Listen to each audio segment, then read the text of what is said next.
From the Opopka Studios in Oklahoma City, you are watching The Press Row. I'm Jenny Carlson. No Barry Trammell in studio this week, but he does join us on the phone. Barry, you're already in Arizona getting ready for this Oklahoma State game, right? Yeah, it just came out a little early and looking forward to a big ball game Saturday night in Tucson. Hey, just because you're traveling doesn't mean we can't do Press Row. And we're going to start with our weekly inbox segment. Folks send us questions via email, and we try to answer them here on the Press Row. Barry, let's get right to it with a question from Tom. Tom says, is Bob Stoops burned out? Has the monster finally gotten him? This is year 14 of the Stoops regime. It was about that time that the Wilkinson era started to crumble in 1960. What about that, Barry? Is Bob Stoops burned out? Well, I don't think he's burned out. Burned out's the wrong word, but I do think it's a legitimate question about how long a coach can sustain excellence. Absolutely. Stoops has never gone more than 1 year without winning the Big 12. If he doesn't do it this year, that would be the first time. Everybody's up in arms over the performance at UTEP. But for me to think that, there's something fundamentally wrong with the OU program, I'm going to have to see more than one game.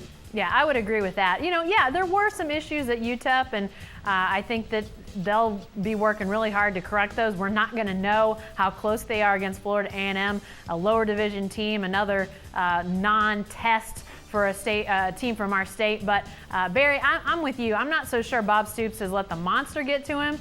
I think this is still something he's excited about and fired up about. But sometimes, teams just don't quite come together like you thought. I mean, last year, I thought they had a good team. They just didn't come together like a lot of people had hoped. And this year may or may not be that way, but we'll start to get more information on that, obviously, as the season goes on. What about this question from the inbox, Barry? This one comes from Gary. He says, when are you writers going to get on Stoops for his inability to find a good quarterback and an experienced offensive coordinator? What about that, Barry? When are you going to get on Bob Stoops for that? Well, as soon as he has a bad quarterback, I think I'll do that. Landry Jones has been an excellent quarterback. He was one of the bright spots Saturday night. I thought Landry looked better than ever. Yep.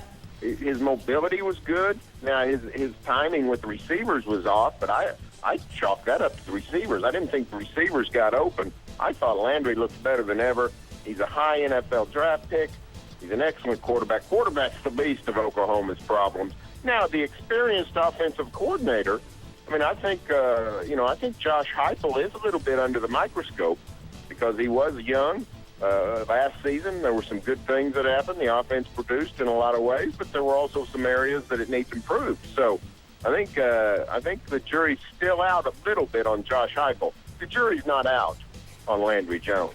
Yeah, when it comes to offensive coordinator, Barry, you and I know, offensive coordinator is the most scrutinized job at Oklahoma. Every game, if things start to go south and you're on social media or our live chat, people are up in arms. Barry, you've seen that a ton of times, right?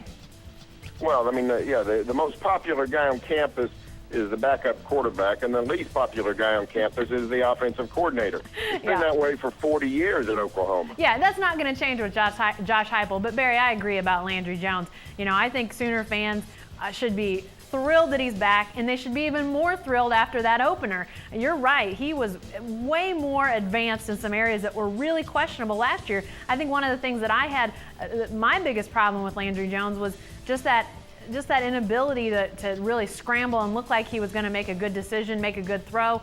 I think those days are over. I think he's really focused on it and made a big change, and you can see it. And I think that that's going to pay huge dividends for the Sooners. They just got other areas of inconsistencies that they're going to have to fix. Again, I know they're working on it. We'll see what Saturday brings against Florida A&M, and obviously down the road some tougher tests to come. All right, back to the inbox. This one comes from Reg.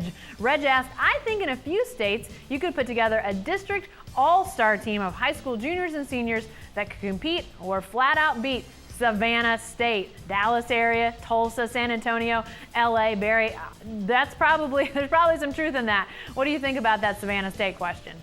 I don't think you need an all-star team. I think Tulsa Union could beat them straight up.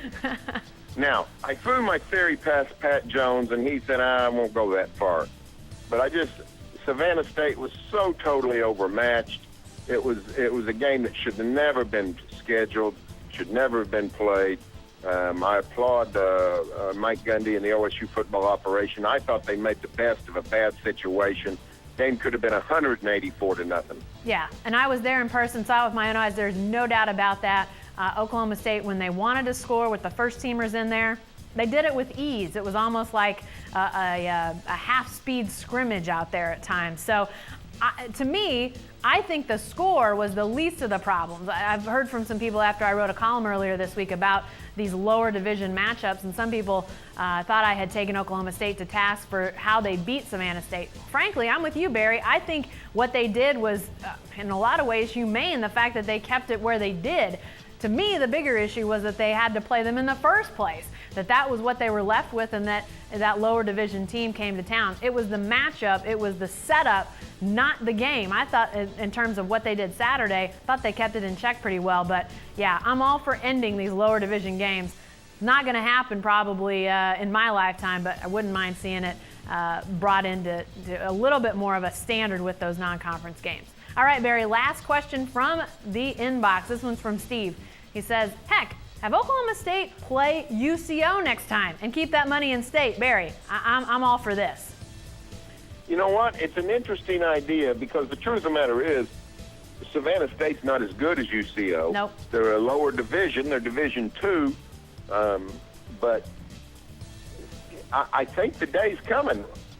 I mean, if you stoop to the Savannah State level, you can stoop to the Division II level.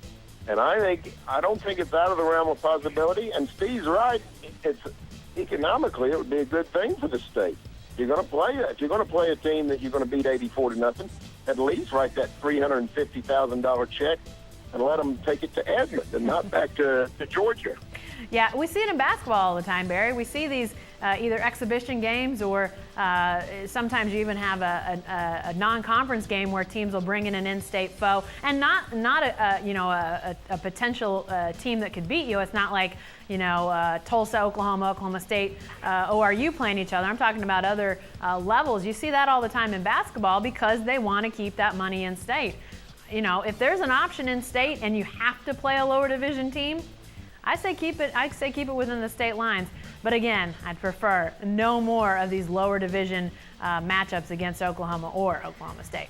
Hey, be sure to stay with the best coverage team anywhere at newsok.com and every day in the Oklahoma.